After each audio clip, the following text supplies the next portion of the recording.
Função horária angular. A gente já viu lá no MRU que o MRU ele tinha uma função horária para a posição dele.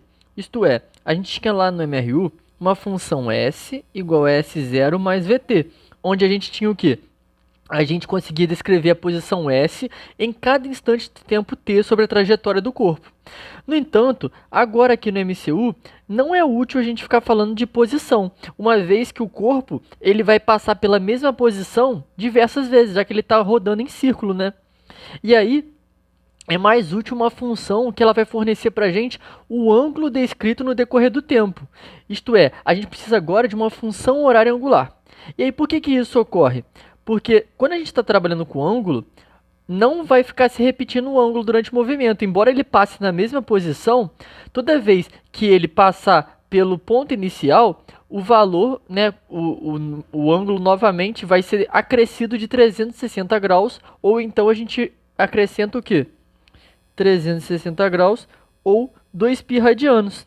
Então, se a gente tiver aqui o corpo andando em linha reta, né, ele vai ter um deslocamento angular φ, que é o ângulo que ele está percorrendo, enquanto a posição aqui ele andou é S. Mas quando ele chegar de novo nessa posição φ, esse ângulo vai ser o mesmo ângulo anterior, mais 360 graus.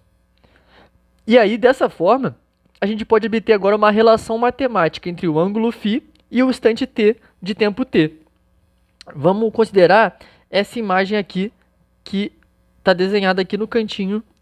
Vamos considerar ela o seguinte: um corpo, no instante t0, ele estava na posição inicial φ0, onde a posição que eu falo é a posição angular, é o ângulo que ele estava fazendo com a nossa origem de referência. Depois, no instante t, ele percorreu uma variação de ângulo ΔΦ, ou seja, ele saiu do φ0 e chegou na posição angular φ. Porém, vamos lá, a gente sabe que a velocidade angular ômega, ela é a variação de ângulo dividido pela variação do tempo, ou seja, quanto que ele variou em ângulo dividido por quanto ele variou em tempo. Tanto é que a unidade de ômega é radianos por segundo, onde radiano é um ângulo e segundo é um tempo. Só que a gente sabe, né? Então, a gente sabe que ΔΦ é o φ final, né? Ou seja, o φ num instante de tempo t qualquer, menos o φ inicial. E a gente sabe que o ΔT é o t final menos t0. Só que normalmente o que a gente faz? Esse instante inicial a gente considera zero, que a gente considera que a gente está marcando, o nosso movimento começa quando o nosso relógio está marcando zero. Ou seja, ΔT é o próprio t. O que a gente pode então substituir uma equação na outra? Então a gente fica aqui, ômega é φ menos φ0 dividido por t. Com isso, a gente consegue isolar agora aqui ômega vezes t é igual a φ menos φ0.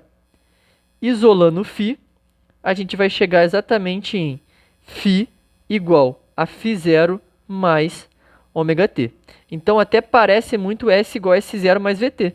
Só que agora a gente está descrevendo isso em ângulos e não mais em distância, em metros, e sim em radianos, beleza? Então, essa é a função horária angular, que era o proposto aí para o vídeo de hoje.